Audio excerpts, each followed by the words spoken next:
alaikum everybody. Today is the 17th of Rabiul Awal, and today we are here to commemorate the birthday of our Holy Prophet Muhammad sallallahu alaihi wasallam. And today, of course, I have my wonderful co-host with me, Azra Mirza. And today we're just going to be discussing some examples from our Holy Prophet sallallahu alaihi wasallam, his stories from his lifetime that us as youth can learn from, and just what lessons we can interpret from those stories, because it's a really big thing, learning about the Prophet Muhammad sallallahu alaihi wasallam. And then there's another thing about actually taking lessons from what he did. And so that's kind of what the purpose of today's discussion will be. So just to start off, today, like I mentioned before, is the 17th of Rabiul Awal. That's the Prophet's birthday, Prophet Muhammad sallallahu alaihi wasallam, and it is also Imam Jafry Sadiq alayhi salam's birthday. Today our focus today will be Prophet Muhammad sallallahu alaihi wasallam. So continuing, I'm just going to mention some facts about him first, and then we'll kind of get into stories from his lifetime and then see what we can learn from there. So the Prophet, he was born in the year of Amul Fil, which is the year of the elephant. And on the day of his birth, and in the year of his birth, there were so many signs that showed the people that the Prophet is going to be born. Like, for example, we all know that the reason this year that the Prophet was born, and we know the reason that it was called Amul Fil, or the year of the elephant, because it was the year where Abraha, who was the enemy of Islam, he tried to come and attack the Kaaba. And he had a herd of elephants. And to stop that, there was a miracle where there were birds and they dropped the pebbles, and then that killed the elephants, and then they couldn't attack the Kaaba. So that's why, just kind of giving you a brief history on why this year the Prophet was born is called the year of the elephant, is because of the story, which I'm sure all of you have heard about already. So continuing on, there were many signs on the day that the Prophet was born, that the Prophet is coming. There were many miracles and signs that were happening that kind of showed the people it was a sign. How now we have signs that the Imam Zaman alayhi salam is coming. There were signs back then that the Prophet Muhammad sallallahu alaihi wasallam was going to be born.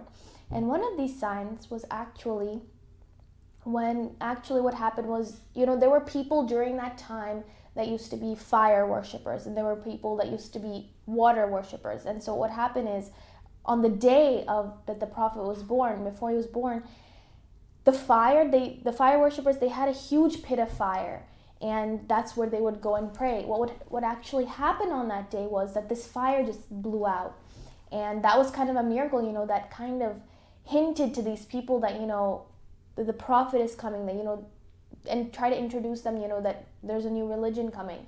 So that was really big, that this fire would go away, and then that would kind of give them that sign. And now let's come on to the water worshippers, where they would worship water, but on that day it was so, you just imagine, like, they had a huge body of water, but on the day that the Prophet was going to be born, then this whole body of water, this whole lake, it just dried out. So these signs kind of show us that if the water worshippers, if the thing they worship is going away, and the fire worshippers and the thing that they worship is going away, all of this is happening on the day that the Prophet is born. These are all signs that are showing the people that the Prophet is going to be born. So now I'm going to kind of shift over to Azra here, and we're going to start talking about the qualities and aspects of the Holy Prophet Muhammad sallallahu alaihi wasallam's personality. And Azra, I just want to start by asking you, what do you believe are some of his qualities? I believe a lot of Prophet Muhammad sallallahu alaihi wasallam's qualities are reflected in his beautiful names, because he's not only mentioned in the Quran, he's also mentioned in the Injil. He's mentioned as Ahmad in the Injil, and in the Quran he's mentioned as Taha and Yasin. And then on top of that, he has two very interesting names. One is Bashir, which is the bringer of good news, and then one is Nazir, which is the warner. And it kind of contradicts, each other, because on one hand he brings good news, but on the other hand he warns you of things as well. So it's really great that Prophet Muhammad encompassed this very dynamic personality where he could accomplish all his responsibilities, whether it was bringing good news or warning you about, things that you should be careful of. And then additionally, his enemies, he was such a great personality that even his enemies refer to him as Sadiq and Amin, which means truthful and the one that can be trusted. So it's so interesting that you reach such a point where even the people who are against you know that you're someone who can be trusted. They know that you're someone who is so honest and who has such wonderful, perfect qualities. And I just find that so beautiful, because it's so hard that if someone doesn't like us, they're only going to see bad qualities in us. But for the Prophet, he was such a wonderful personality that even his enemies could not help but admit that he was a great person. Which kind of raises the question, if they knew he was a great person, why were they against him? But that's a different issue. And then from his qualities, apart from his beautiful names, which obviously tell us what a great person he is, just from the stories from his life and from the way he interacted with other people, we see that he was so loving and forgiving, even towards people who wronged him. And he was wronged throughout his whole life. People would throw trash at him, throw stones at him. He was still kind towards them, no matter how they made him feel. So he was so forgiving, so generous. And they say that whenever he spoke to people, he was very, very kind. He spoke very softly and gently. He didn't raise his voice and speak very, some people speak in a way that's kind of not as welcoming. But he has such a welcoming, gentle voice that even the poor people felt that they could come up to him and approach him. Because usually poor people would feel so, oh my God, the Prophet's so great, he's the messenger of Allah. Who are we as just, poor people? We have no place next to him. But the Prophet was so approachable because of his kindness and his gentleness that he had such a positive energy that anyone felt that they could come to the Prophet, regardless of their race, even their religion, because the Prophet interacted with people who were non-Muslims as well. He respected them as well. And it was just such a wonderful quality that the Prophet was such a great person that anybody felt that they could come towards the Prophet and approach him. And he would always be the first person to greet other people. Sometimes we have an ego and we say that, if someone's younger than us, that's a big issue, especially in culture. If someone's younger than us, they should come and say salam to us first. Or, if I don't like someone that much, I don't want to say salam to them. But the Prophet went and said salam to people first, which is a great lesson that he teaches us, that we have to let go of our ego and always be, approaching other people as Muslims and greet them first. Also, he was always very cheerful and had a smile on his face. And this is something you see throughout, all the Ahlul Bayt, not just the Prophet, that they're always smiling, which is so interesting because they go through such hard things in their lives. I remember a few sessions ago we mentioned Imam Zain al-Abidin alayhi salam, how even after the event of Karbala, he was smiling. People saw him as smiling. He wasn't walking around, all depressed and down, even though he had that pain in his heart. So similarly, Prophet Muhammad, he went through so much oppression and injustice. He had that pain in his heart, but he didn't let that negatively affect the people around him. He was still always smiling and cheerful. And I feel like that's a great example in our lives, because sometimes we feel like just because we're going through bad things, we can use that as an excuse to treat other people in ways that they should not be treated.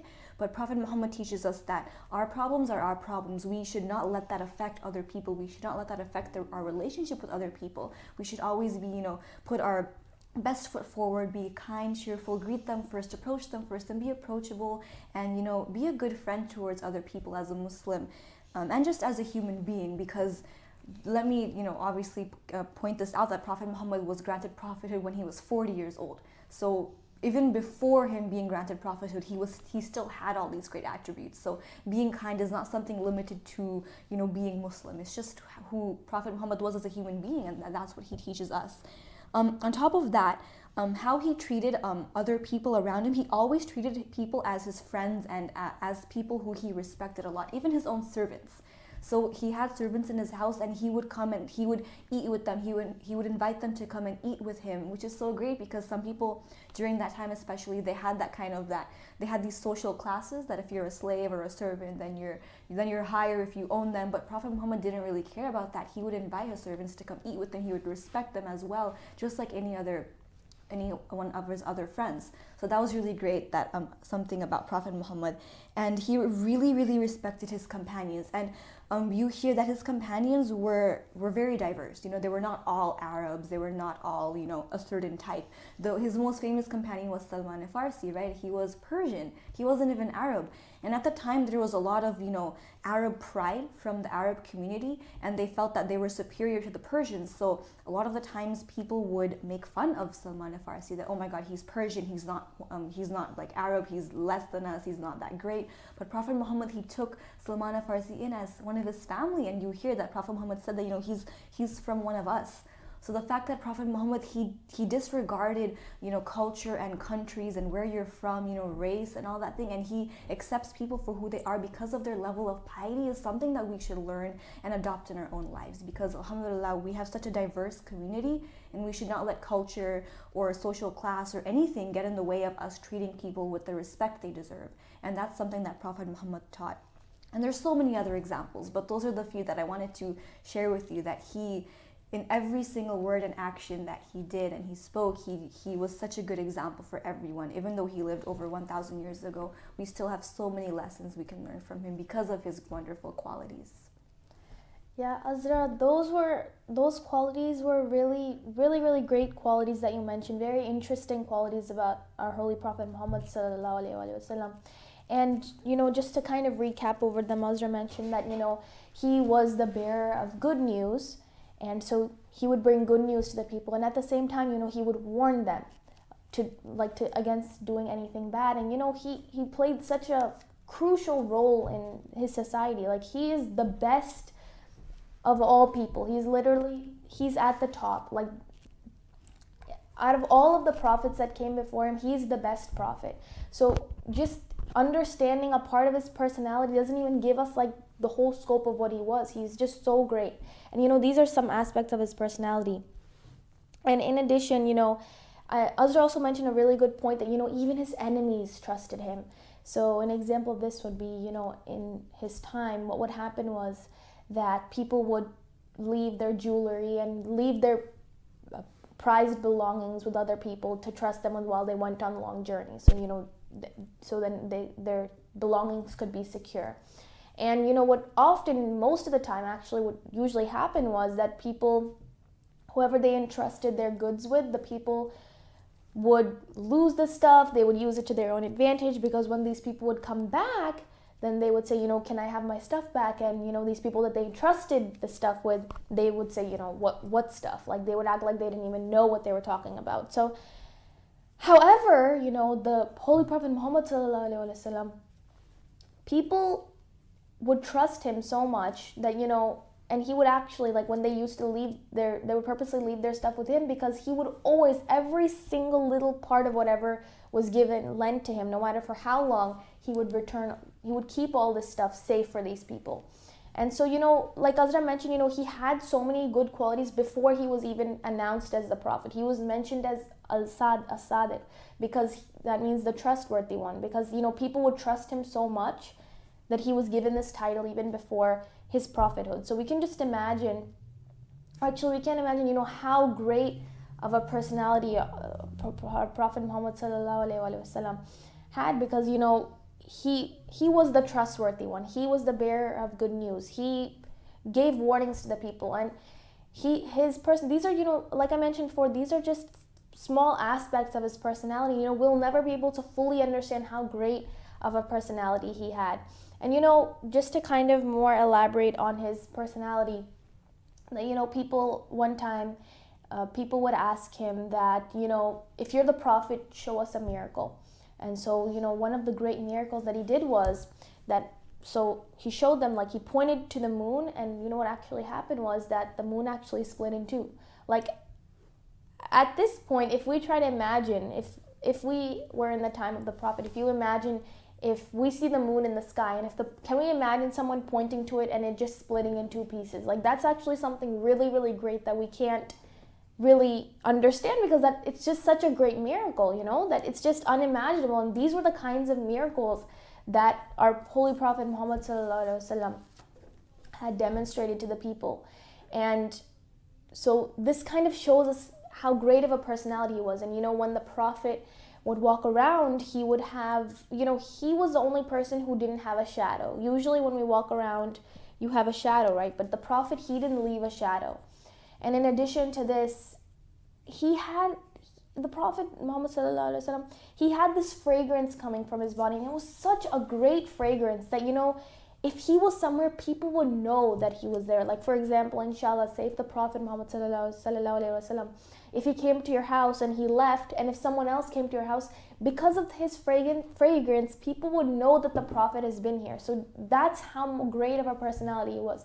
And in addition to his fragrance, he was very beautiful. Like, people could recognize him from miles and miles away. And later on I'll demonstrate a story to you about that demonstrates that aspect of his personality. But his personality was so great, that he was so beautiful, that people could see his face like a light from such a far distance and recognize that he was the Prophet.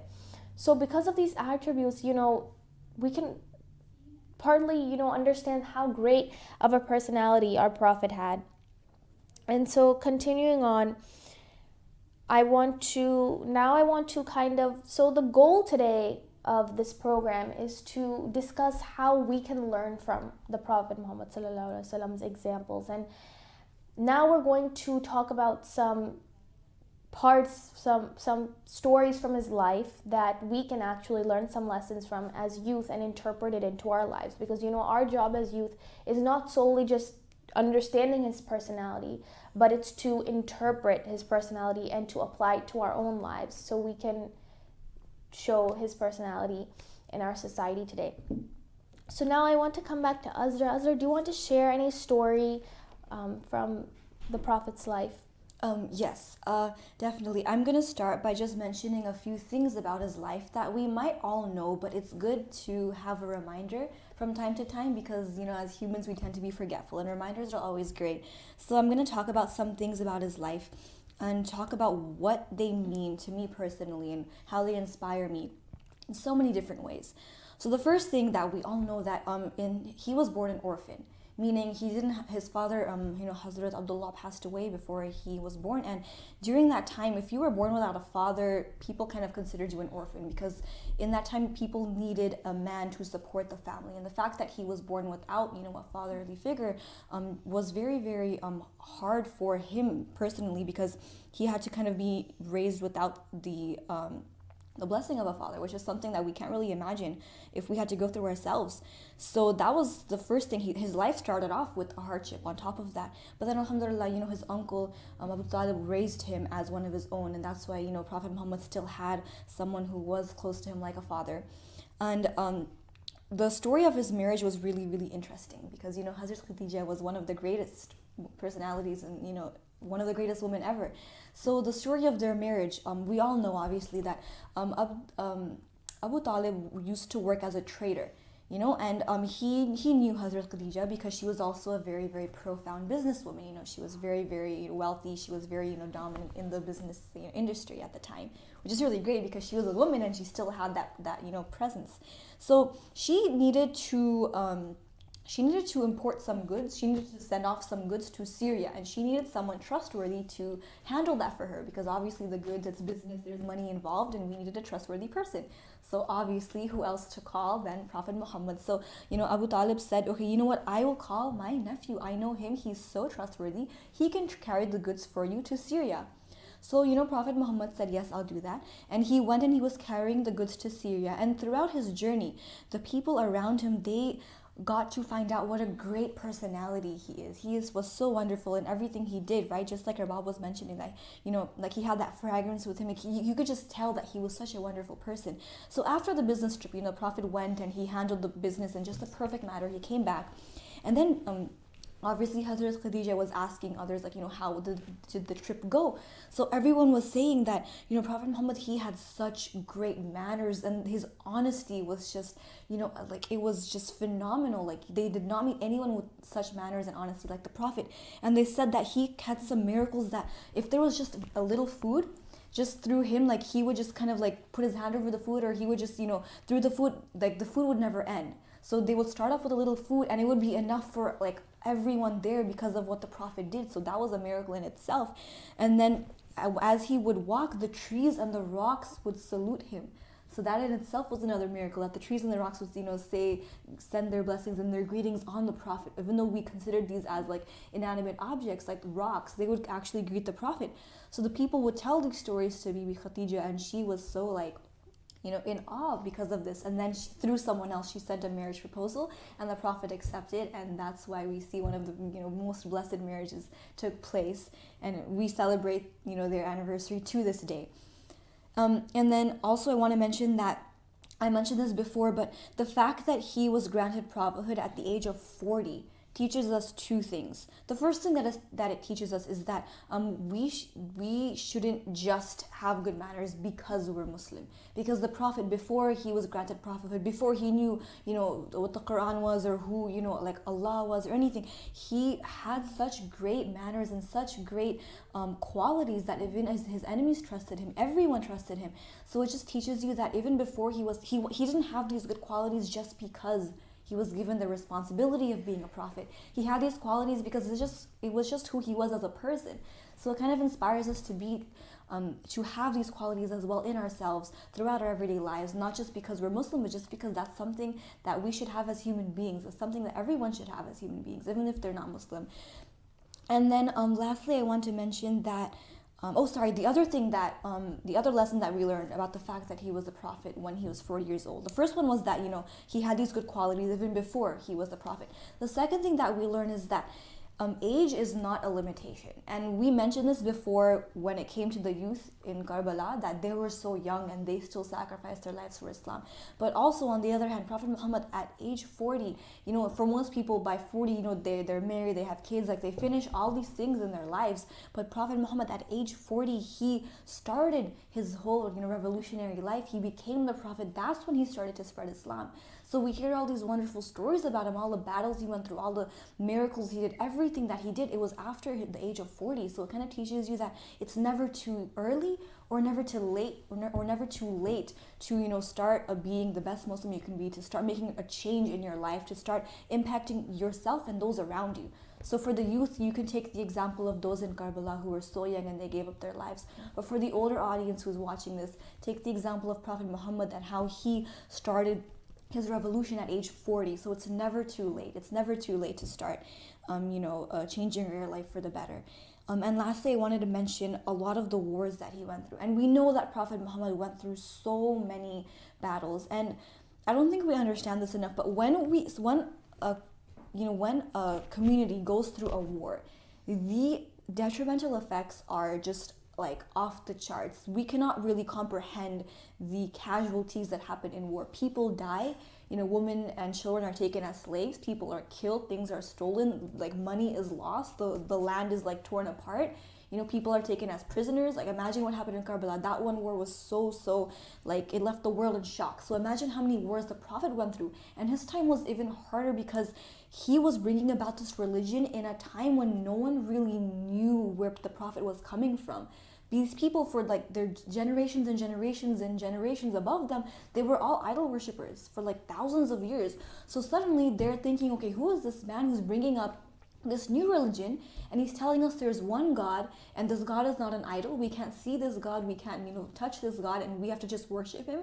So it was so hard for the Prophet to bring about this drastic change to the community, and obviously he received so much backlash from the enemies of Islam, and he went through so many wars, like the famous ones like the Battle of Badr, which had 313 men versus the 1,000 of the opposing side, which is a kind of a reminder of the last war that will establish the government of justice, right, with Imam Mahdi alayhi salam, the 313. So the Battle of Badr is a reminder of what once was and what will come to be again. They say history repeats itself.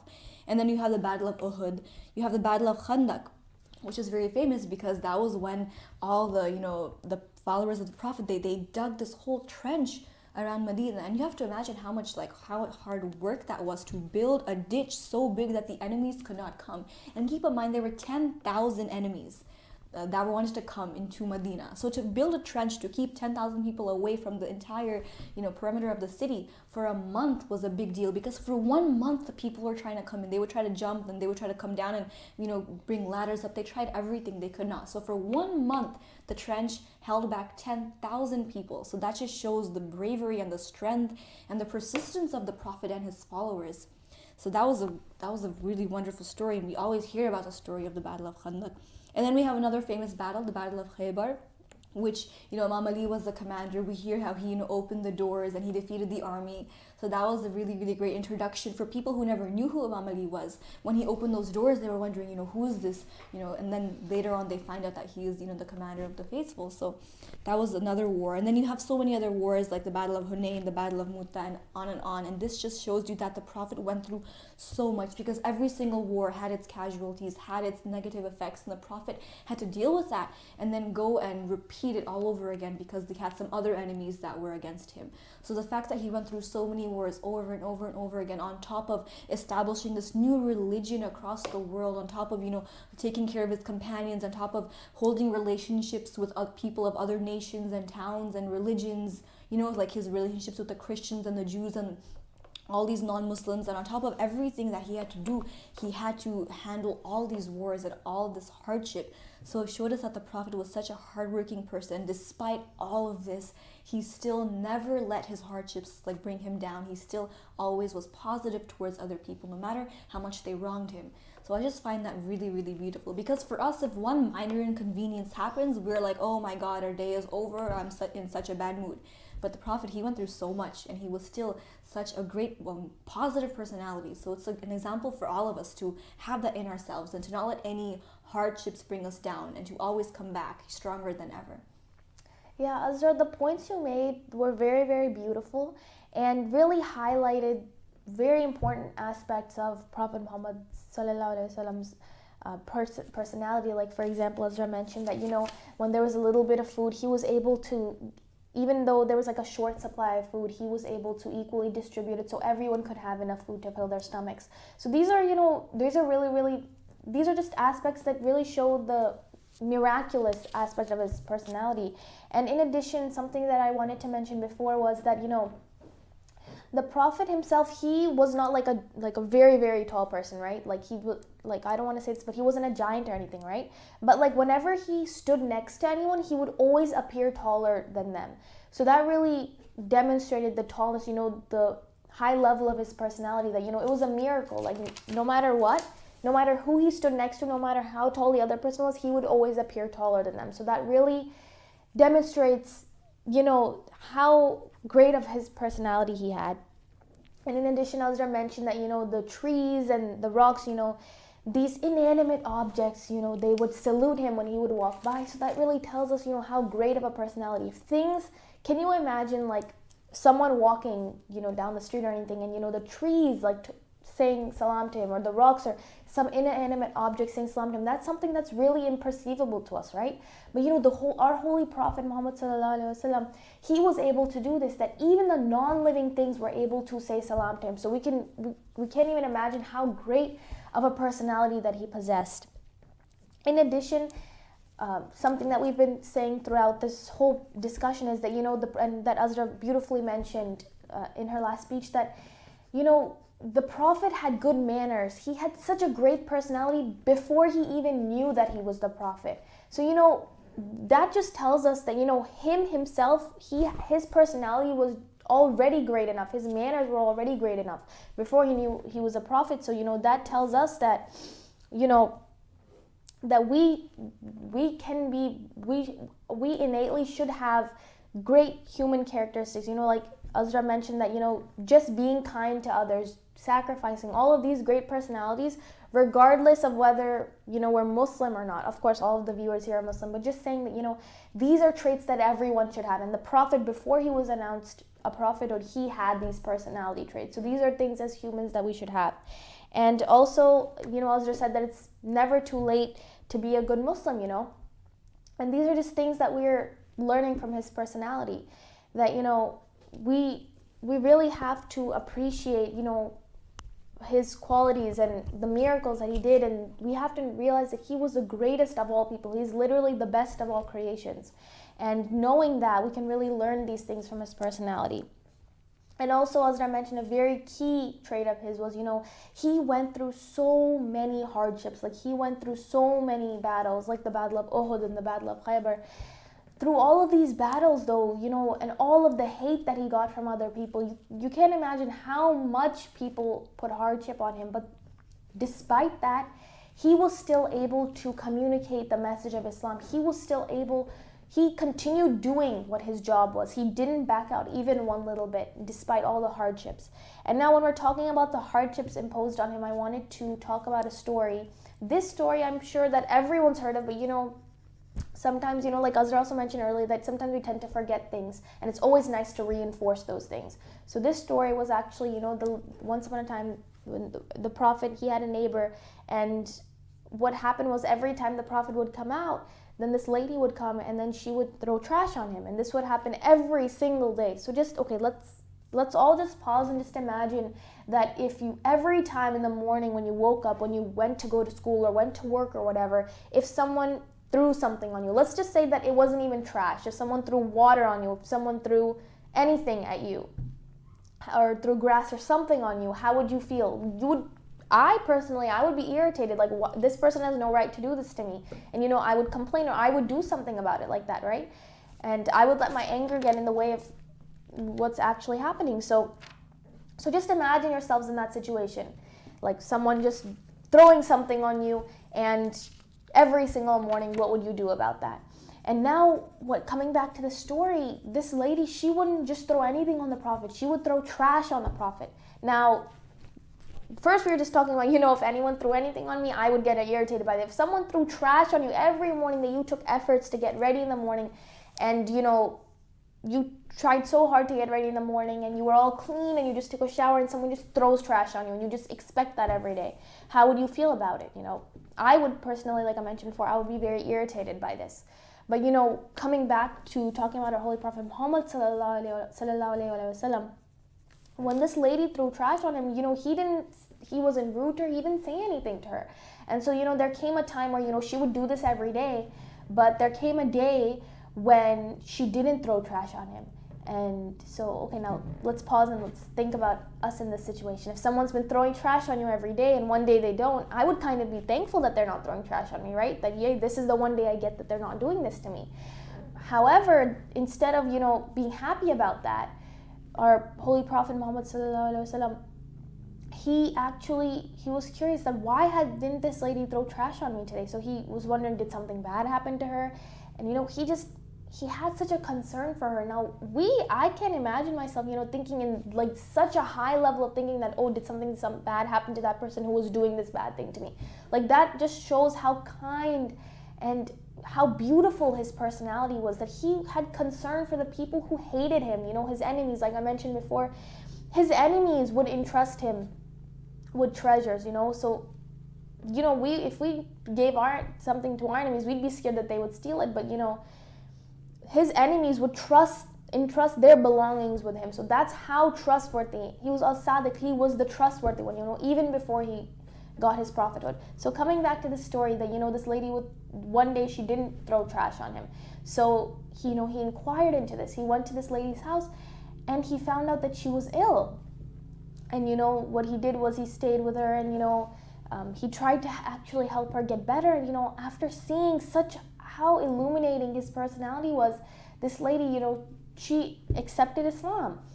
So the Prophet Muhammad sallallahu alaihi wasallam, he was able to bring someone who was completely against Islam, who threw trash on the Prophet. He was able to bring her to Islam in such a beautiful way, and through such great patience, and through his great kindness. And from this, as youth, our job is to learn from his example.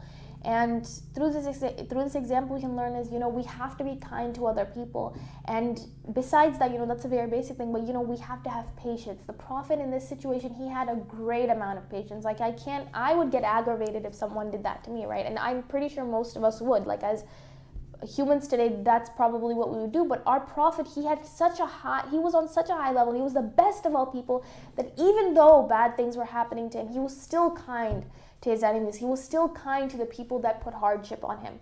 So just simply learning from, the person that we follow, we are the followers of the prophet, and he expects us to learn from his examples. We have to realize that, we have to also be patient in circumstances. So if you're in any circumstance, we tend to get impatient over little things. Like, for example, if it's very hot outside, we're going to start complaining, oh my God, I want to go inside the AC and stuff like that. We're very quick to be impatient. And, if you look at yourself, you really see that, that in our society, things have become so convenient for us that we tend to be impatient very, very quickly. In the Prophet's time, in the Prophet Muhammad sallallahu alaihi wasallam's time, things were even harder for them. They didn't even have the things that we have today, but yet through all this, he was so patient. So that just tells us that, we should really try to acquire patience as much as we can to learn from our Holy Prophet Muhammad. There's also another story that I would like to relate about our Prophet. So like Azra mentioned before, he was raised without a father. So he was raised by Hazrat Abu Talib alayhi salam. And so one time when he was 13 years old, Hazrat Abu Talib alayhi salam, he took him with him for when he would go, people in the time, they would go for trades. So Hazrat Abu Talib, he took the Prophet with him.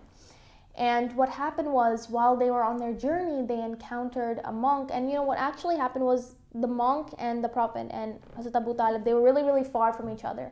But the monk, he was able, from a distance, like from a very, very large distance, he was able to see that the Prophet's face was, it was shining, it was illuminated, that he was so beautiful. And he saw that there was a cloud that would follow the Prophet wherever he went. So from such a great distance, he was able to recognize that this is the Prophet. So, people, through the Prophet's physical attributes, all of these miracles that me and Azra have been mentioning throughout this discussion, people knew that he was the Prophet, because these miracles don't just happen with anyone. They happen with the Prophet. You wouldn't see a cloud following anyone else, right? Or you wouldn't see anyone else having such a fragrance that everyone would know that this person was there. But this stuff actually happened with the Prophet, so people knew that this was the Prophet. And so this monk, when he came, he approached the Prophet and Hazrat Abu Talib alayhi salam, and he said, that he acknowledged that this is the Prophet, and they were actually on their way to Syria for this trade stuff. So the monk told them not to go to Syria, because the people, when they see that he's the Prophet, they're going to hate on him, they're going to put hardships on him. So he warned them to not go over there. So actually, what happened was, talking about how people recognize, it's said that in the Torah that the Jews actually acknowledge that, they recognize the Prophet as much as a person recognizes the sun. So that is actually a really great thing. Even the Jews, the people of other religions, they recognized the Prophet as, as someone would recognize the sun. So the Prophet, they clearly knew that this person was the Prophet. And before the Prophet came, they would wait for the Prophet. They would be like, the Prophet is coming, and similarly how we're waiting for our Imam. We're like, we're ready, we want the Imam, Zaman alayhi salam, to come. And they would wait for this Prophet. But after this Prophet came, they disrespected him. And the reason they did that was because, so there was a Prophet, there was Prophet Yaqub alayhi salam. He had two sons. There was Prophet Ismail alayhi salam and Prophet Ishaq alayhi salam. And they expected the Prophet to come in their lineage, which was Prophet Ishaq alayhi salam. So Hazrat Ishaq alayhi salam. So when the Holy Prophet Muhammad, he didn't come from this lineage. He came from Hazrat Ismail alayhi salam. And so when they saw that, they were disappointed. They expected him to come from Ishaq's lineage, and that didn't happen. So what happened was, and they didn't like the Prophet since he didn't come from their lineage. And the Prophet would talk about things like justice and stuff, and he would talk about things and convey things about that they didn't agree with. So they would simply agree with the beliefs that they personally thought were correct. And similarly, that some people actually do that today, that if you don't like, you follow. There's people nowadays that are doing namaz, and they're following aspects of Islam. They're doing fasting, they're doing namaz, but at the same time they're doing things like listening to music, they're doing things like haram things, right? So similarly, these people, the Jews, they just wanted to believe the stuff that they liked. And these high leaders of the Jews and the Christians, they would kind of mold the Bible and their holy books to kind of fit whatever they wanted. So similarly, whatever they didn't like of the prophet, they didn't want to accept. And they didn't like a lot of the things that the prophet advocated. So they simply disliked him, and they would put all of these hardships on him. But to think that these people, they waited for the prophet, like similarly how we're, like I mentioned before, that we're waiting for our imam, they waited for the prophet, yet when he came, their beliefs didn't match what the prophet believed, and so they put hardships on him. They didn't treat him as a normal human being, and they didn't even treat him with respect or anything. And they should have given him extra respect since he was the prophet, but they didn't even give him a minimum level of respect. So seeing from this, it kind of tells us that starting from now, like applying this to our own lives, that if we want our Imam Zaman alayhi salam to come, we have to from now we have to try to start matching our beliefs to what the true beliefs of Islam are, and make the true beliefs of Islam our beliefs. Because when the Imam comes, he's going to present all of these beliefs of Islam, and if we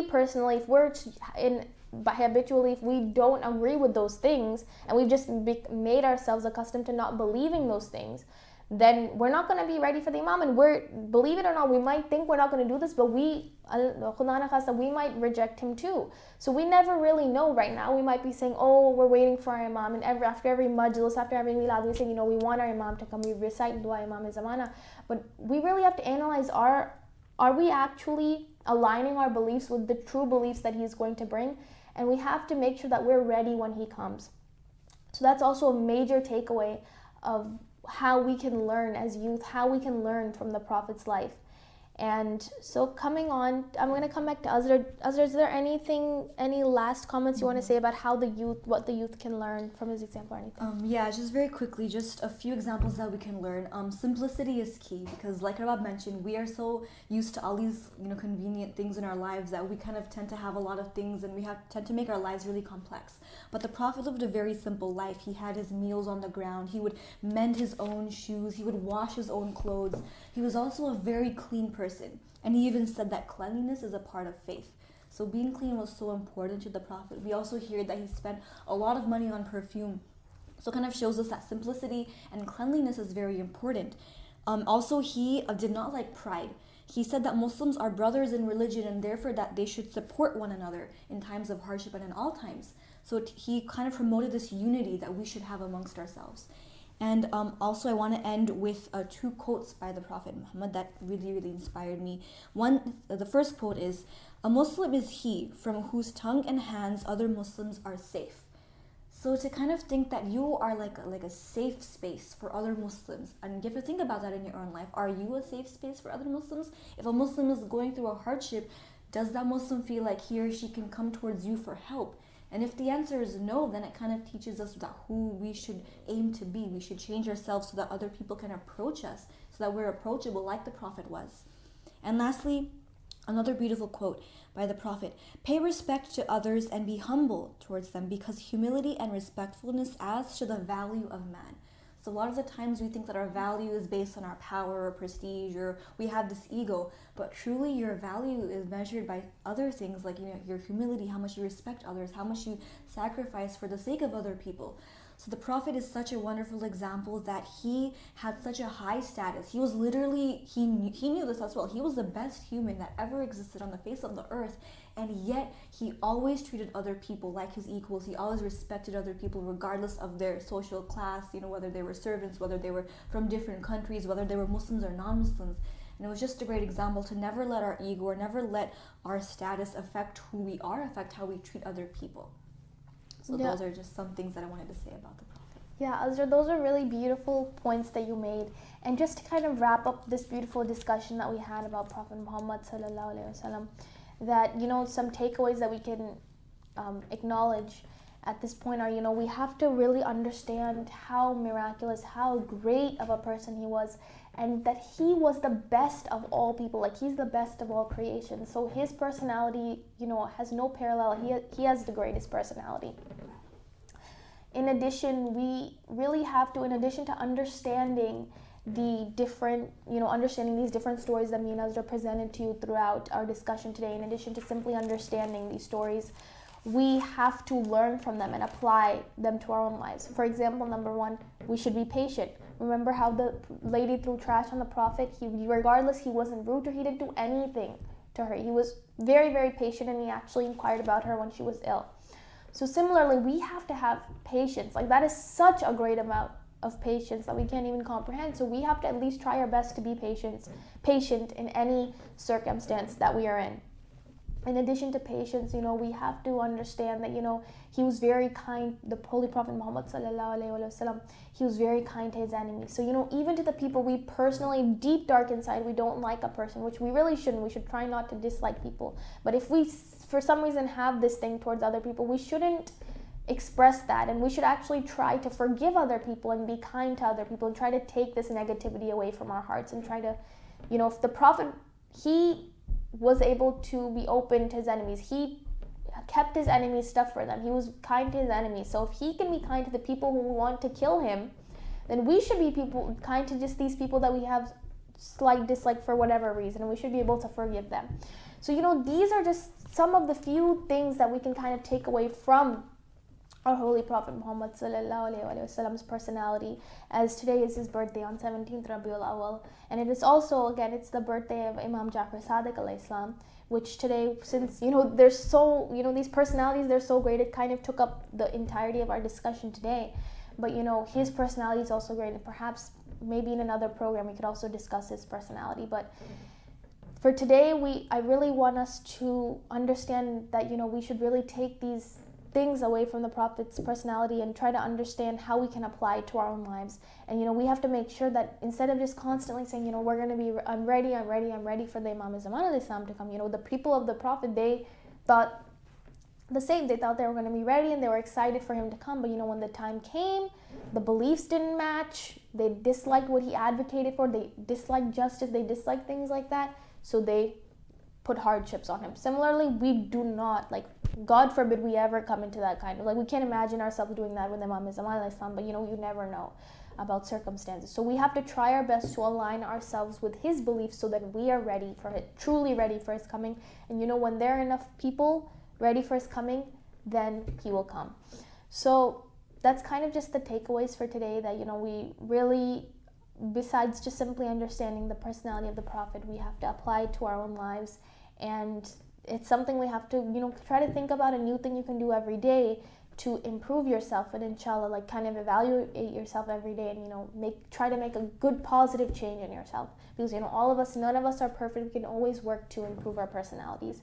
So that's kind of I wanted to end with a hadith of the Prophet. He said that we should exchange gifts among ourselves. So if you have any friends or anything, since it's his birthday, to commemorate that, you can exchange anything, maybe something small just to bring happiness, to another person. So I hope you all enjoyed today's program, and we're very excited to commemorate the birthday of the Prophet today, and we hope you have a great day, and thank you.